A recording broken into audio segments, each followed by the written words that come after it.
All right, we're at Dave Asprey's biohacking conference, the biggest and best biohacking conference in the world.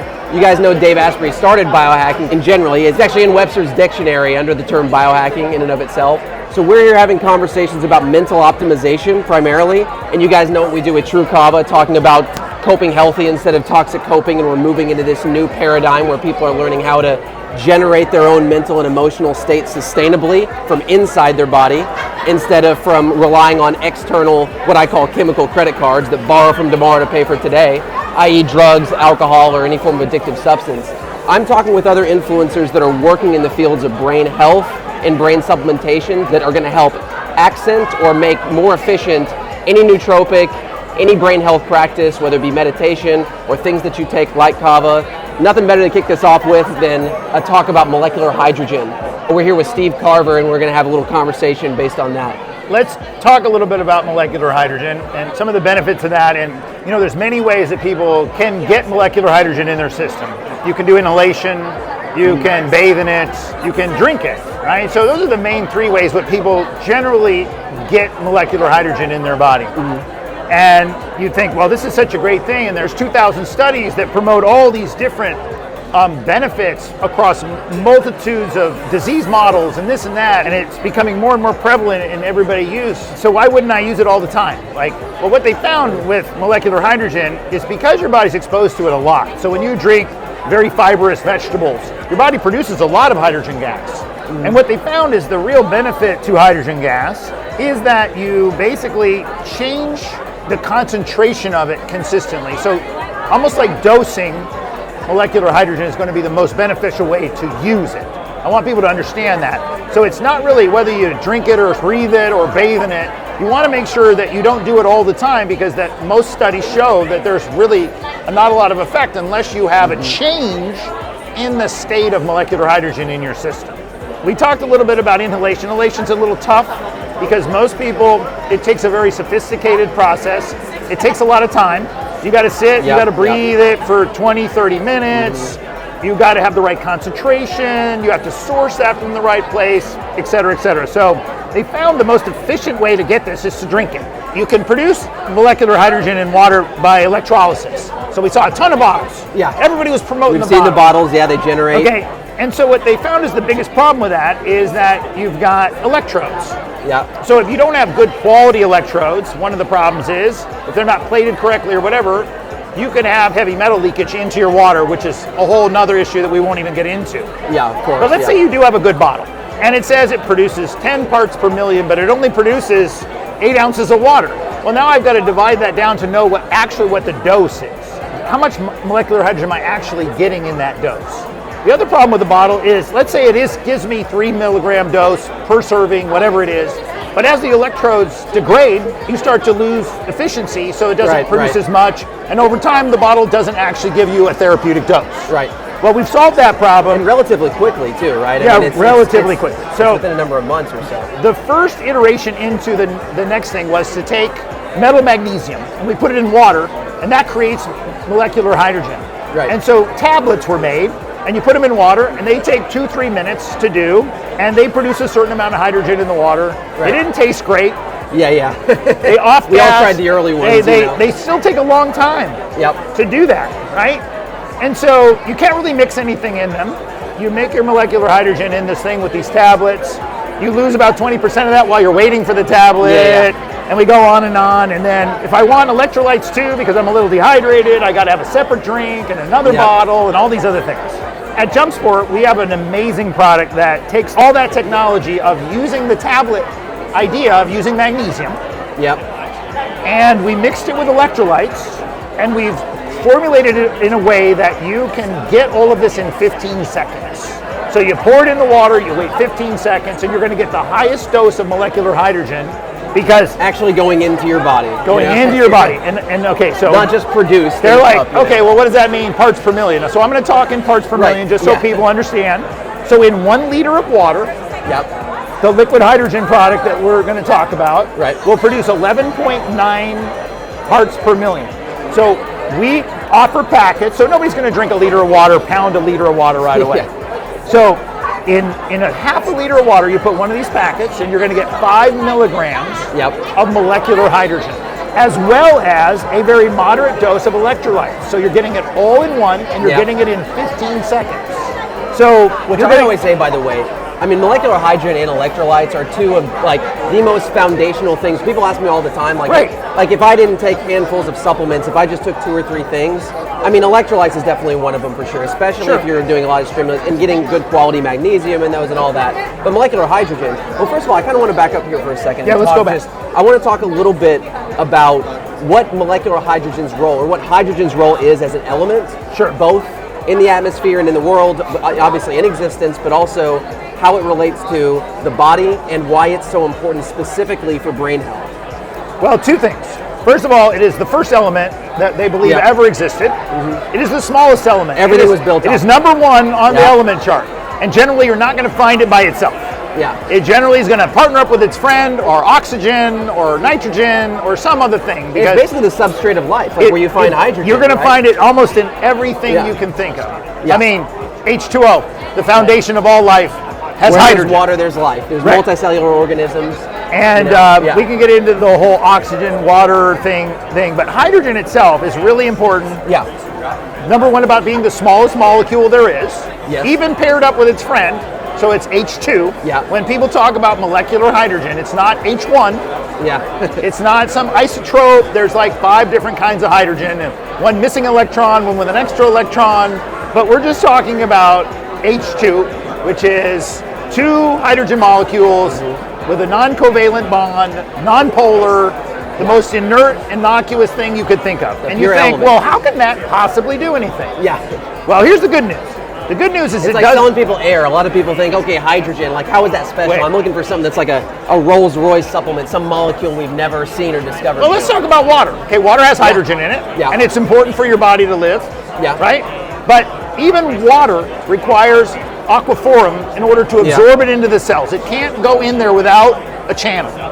Every other thing needs a protein channel to get in a cell.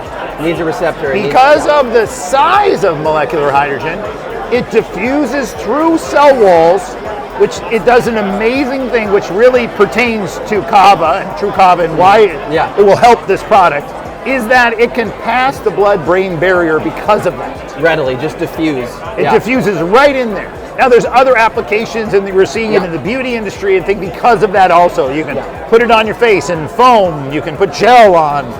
So transdermal is a pretty crazy thing to be able to absorb in your body. But the good news is that you're going to get it into your system really quickly. So if you drink molecular hydrogen in water, it's going to go first into your liver.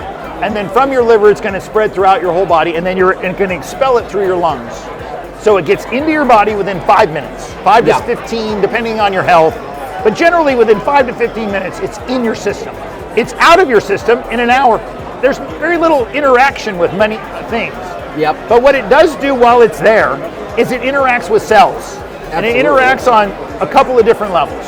It interacts through the NRF2 pathway.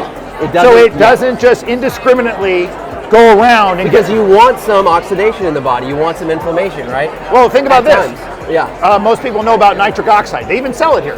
Stuff that stimulates nitric oxide is part of your biohacking. Well, you wouldn't want your antioxidant to go kill off all your nitric oxide, right? So what it does is it tells the cell to produce its own antioxidants, like NAD+, to go into the body and go and hunt excessive oxidative stress. That is a key thing that this does. Absolutely. Well, and one of our core principles of what we talk about is, just this like kind of philosophical change that's existing or emerging within the culture of people sort of realizing how to work with the innate intelligence of the body.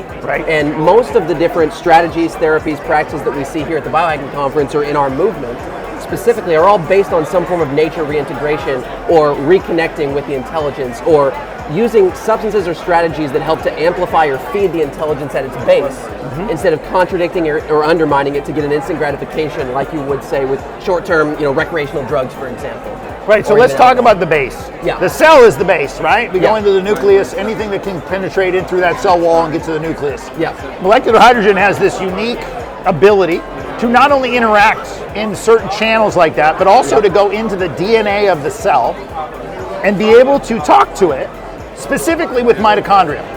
So number one, it's a cell regulator. What molecular hydrogen does is it regulates the cell. It tells it it's not a down regulator, it is just a regulator. So what it does is it brings a cell to homeostasis. It brings it back to its optimal function, which is why it's good for as a precursor to other things like Tru Kava, right? So here I have a cell, it's dysregulated.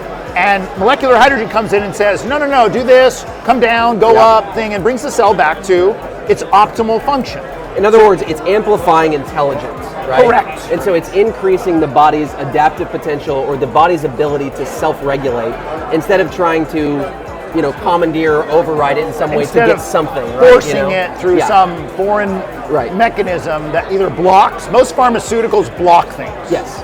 They block things or they stimulate. It's blocking or stimulating, but it's overriding. But it's not helping the cell actually, it's like putting a Band-Aid on something that needs stitches. Yes. Well, and usually you're doing something for some short-term instant gratification on a specific receptor site. Correct. If you're taking like a benzodiazepine drug, it plugs into GABA A receptors, for example, and you get a stimulation of ion flux across that synapse, and then you get a short-term effect. You get a gratification. Problem is that it's not talking to the body at its foundation and letting all of the other sequences in that assembly line of sequences that approximate cell function know what's going on. Right. So it dysregulates the whole thing. I kind of say that the body is a series of stacked complex assembly lines, and whenever you're trying to intervene to increase efficiency of the body, you need to hire a manager that comes in that can help regulate and make the entire system more efficient, instead of just going down to one step on the assembly line and pulling something off so you can have it now. Because it's going to confuse everybody else, and eventually it'll lead to some level of chaos or self-correction, because it's not something that comes from... I tell people that with even antioxidants like vitamin C. You can take too much. You take too much of it, you dysregulate the other direction. Right. So now you have too little of what it needs, like nitric oxide or hydrogen peroxide, that are very, very, very critical in cell function. Right? Yeah, and so much about brain health, or just health in general too, that we're learning the importance of what's called the redox balance. Correct. Right? The balance of both oxidation and the reduction potential. So like, for years there was this craze around antioxidants, and everyone was just trying to take as many antioxidants because we thought, well, inflammation is the #1 underlying cause of disease. Well, yeah, but it's an incomplete story, because your body needs inflammation. It's an adaptive response that catalyzes a healing process. Correct. So like post-workout, for example, you don't want to shunt all of your inflammation. It's actually not a great time a lot of times to do like, icing or cold plunge maybe immediately after, because you want that signal. So to catalyze all the blood flow to the areas and to catalyze the muscle growth and all that stuff, right? What I love about hydrogen specifically is that it tailors things back to the base intelligence of like where life comes from. So it infuses that in, and it amplifies the cell's ability to naturally regulate. And that's really where healing comes from. And so if you're trying to get rid of inflammation, you're really trying to just reestablish a balance so that the body can then self-correct and move into a state of homeostasis. And we see that with the brain. So like, I love this about hydrogen is that to me it's always been something as like a base substrate that you can add other nootropics to, you can add other social tonics to. You can kind of take ubiquitously throughout the day, and you don't have to worry about sort of throwing your body out of balance or it being too much. It's just something that like almost anybody can benefit from, because it's basically it's going to become very much more mainstream. Oh, for sure. Specifically as a precursor to anything else you're doing. Yes. Because once you re-regulate the cell and you bring homeostasis to those cells, and they're functioning optimally, then all of these other, like Tru Kava, where you're going to target a specific receptor in your brain to evoke your body's ability to calm itself with self-regulation. You want the cell to be optimal. Like if my car is not running, let's just use this as an example. I have a car, the engine's broken, and I don't care how much gas I put in it or how much I push the gas pedal, it's not going to do anything. Yeah. But if I can go take it to the mechanic, which is molecular hydrogen, and they can fix the car so it's running optimally, then whatever other things that you present now actually do and affect the body in the manner that you're looking to accomplish. Right.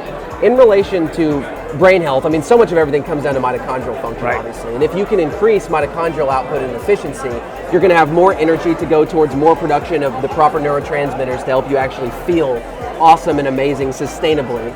And it be self-generated, not be something where it goes up, you're borrowing from Peter to pay Paul, you're taking this synthetic substance, then you get a crash, then you need more of the same substance, and you're relying on something outside yourself to basically biochemical credit cards, borrow from tomorrow to pay for today and end up in debt with your body, right? And so like, I just love that about hydrogen. I love the fact that we don't have to worry about, I mean, you can basically give it to everybody, and I agree. I think we're on the cusp of like a huge cultural boom when it comes to the popularity of this particular ingredient. We're seeing it with a lot of different things, you know, like exogenous ketones, and there's a handful of things that are kind of making this cusp. Even the stuff that we're doing with Kava, like as a social tonic, there's a lot of things that are exploding. But I think hydrogen is just one of those things, like everyone's doing cold plunges, that it's kind of been on the precipice of like seeing like mass appeal for a long time. Where do you think that that's headed? When do you think that's going to happen? Where like this is where I think that it struggles, is that it's a very inexpensive thing. There's not a lot of money. Yeah. There's not any patents that can be thing, or only on the delivery system. Yeah, exactly. Yeah. And look, the amount that you're getting is really important. So getting a good quality product that's certified, non-GMO, good thing, that's the important part of this. But I think when the education meets up with the with the actual science of this, right, is when people are going to finally be like, oh yeah, I got to do this. And when they see that if I take this first, and then I take these other things that I really believe in, right, that's when people are going to start to finally be like, hey, you got to take this first, then all of those other things become so much better. Yeah. Is when they're going to finally buy in. And everything in health and optimization and just like trying to feel at your best or reach that peak state sustainably to where you have energy, focus, motivation, concentration, where you can just show up to life the best version of yourself. That's what biohacking is all about, right? Right. I always like to start with the basics. I always tell people, like, just like a good coach, right? You got to get the fundamentals down, you know? So I always look for the basic foundational things first, so you can get your hardware as structurally sound as possible, so that you actually can retrain it with all the mindset stuff, with all the software this is as foundational as you get. Absolutely. It's what I love about it, just because it literally is like, and having it in the form where you can actually get the real stuff too, because that's been a challenge. At a therapeutic dose. Yeah, exactly. And that's the key. So there's so much misinformation about parts per million, parts per billion, but what is my dose? And then when people finally understand that if I'm getting between 1 and 3 milligrams per dose, and I take that 1 to 2, 3 times a day, spaced out so that you get spikes, you're dosing yourself. And again, it's very safe, so you can take it as often as you want, as long as you're not taking it all the time. Right. Then you're going to get maximal benefit from this. So. And I always say this, whenever you're trying to rebuild your brain chemistry because of too much artificial stimulation, if you've been a long-time alcohol user, or if you just live in today's culture where we have so much stress that's depleting our dopamine and depleting our ability to actually like feel good internally, rebuilding your mitochondria and supporting your mitochondria and getting your brain energy there, right? If you don't have energy, then you can't adapt to anything. Right. And whenever your brain energy is low and your mitochondria are weak or your metabolism is weak, think about it, like at the end of the day, you're more irritable, whenever you're tired, everything is more difficult. Just the foundation of putting these things in that can help just get quick energy to the brain, everything's gonna work better. And you just adapt better to stress, you adapt better in conversation, in your work, productivity, in social situations even too. Like we talk about social tonics a lot. People are trying to, get off alcohol. So I always tell people, like if they're gonna layer something in, if they only had like 2 or 3 things to take, electrolytes is one of them, molecular hydrogen is one of them, there's 2 or 3 others. I like amino acids and foundational things as well. But yeah, I think it's incredible. Well, you gotta start with a good running car or a good running computer. Exactly. Before you let's say it's a computer. Exactly. Before you can reprogram it or upgrade it or do any of that, you gotta make sure that it's functioning well. Yeah, exactly. And molecular hydrogen is that. So one of the other things about your brain, the electrolyte component, rehydration, making sure that it actually is hydrated. Like, a lot of times people don't understand, why do I feel bad? Dehydration is one of the worst kind of things where people suffer from a sickness. Right. It's low grade and it kind of happens slowly. Water isn't enough. You got to have your electrolytes. Yeah. This particular product is a very mild application, so you can take it multiple times a day, so you're not going to overload your system. Right. And I think those 2 things together are a great foundational piece that will help benefit you no matter what else you're doing. Where can they get this product? And is this out already? Did you guys release it? It's out. It's you can go to jumpsport.com. How much is it per dose, right, if you're taking it? Well, if you're buying 1 stick at a time, full retail is $2.50. Yeah, that's not bad. No. So, and then you would take how many per day about, like for just like you can do 1 wellness? If you're in fairly good shape, but if you feel like you need more, I like to do it twice a day. I do it once in the morning and then I like to use it as a post-workout thing, as a recovery tool for the hydration and just, the overall effects of molecular hydrogen in general. Awesome. Well, thanks so much, man. I really Cameron, appreciate it was a pleasure. Thank you so much.